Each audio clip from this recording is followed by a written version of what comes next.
ഒരു കാലത്ത് കോട്ടയത്തിന്റെ വ്യാവസായിക നട്ടെല്ലായിരുന്ന ചിങ്ങവനത്തെ ട്രാവൻകൂർ ഇലക്ട്രോ കെമിക്കൽസ് എന്നാൽ സ്ഥാപനം പൂട്ടിക്കിടക്കാൻ തുടങ്ങിയിട്ട് ഇപ്പോൾ 27 വർഷമല്ലേ.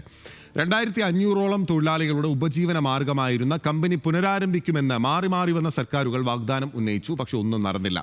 കാലം ഇത്രയായിട്ടും ഒരു നടപടിയും ഉണ്ടായിട്ടില്ല.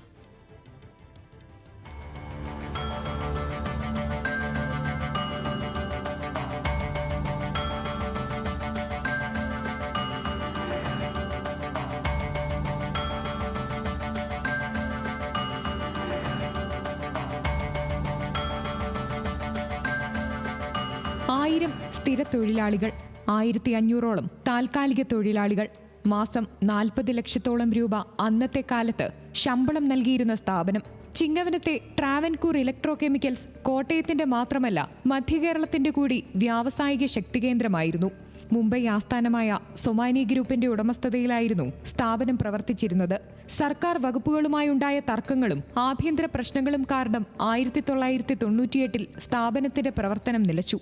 98 സുശീല ഗോപാലൻ വ്യവസായ മന്ത്രിയായിരുന്ന സമയത്ത് അന്നത്തെ സർക്കാരിൻ്റെ ചില പ്രശ്നങ്ങളും കൈരളി TV തുടങ്ങിയ സമയത്ത് ഒരു ഷെയറുമായിട്ട് ബന്ധപ്പെട്ട ചില പ്രശ്നങ്ങൾ ഉണ്ടാവുകയും അന്ന് ഗവൺമെൻറ്റിന് കൊടുക്കാണ്ടായിരുന്ന കറണ്ട് ചാർജ് കുടിശ്ശിക ഉടനെ കൊടുക്കണമെന്നും ഒക്കെ ആവശ്യപ്പെട്ട് പിന്നെ തൊഴിലാളികളുടെ ചില പ്രശ്നങ്ങളോട്ട് കമ്പനി ലോക്കൗട്ട് ചെയ്യുകയും പിന്നീട് അത് എന്നേക്കുമായി അടച്ചുപൂട്ടുകയാണ് ചെയ്തിരുന്നത്. പക്ഷേ അതുകൊണ്ട് ഈ പ്രദേശത്തിൻ്റെ സാമ്പത്തിക സ്ഥിതി തന്നെ വലിയൊരു ആത്മഹത്യ, വലിയൊരു ദുരന്ത ഭൂമിയായി ഈ ചിങ്ങവനം പ്രദേശം മാറി. ഉമ്മൻചാണ്ടി സർക്കാരിന്റെ അവസാന കാലത്ത് 36 ഏക്കറിൽ 11 ഏക്കർ സ്ഥലത്ത് institute of sports science and research Kerala എന്ന പേരിൽ കായിക വികസന കേന്ദ്രത്തിന് തറക്കല്ലിട്ടിരുന്നു. എന്നാൽ പിന്നീട് നിർമ്മാണ പ്രവർത്തനങ്ങൾ ഒന്നും തന്നെ നടന്നില്ല.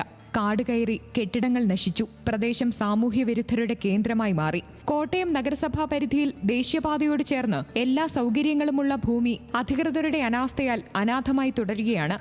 ന്യൂസ് മലയാളം, കോട്ടയം.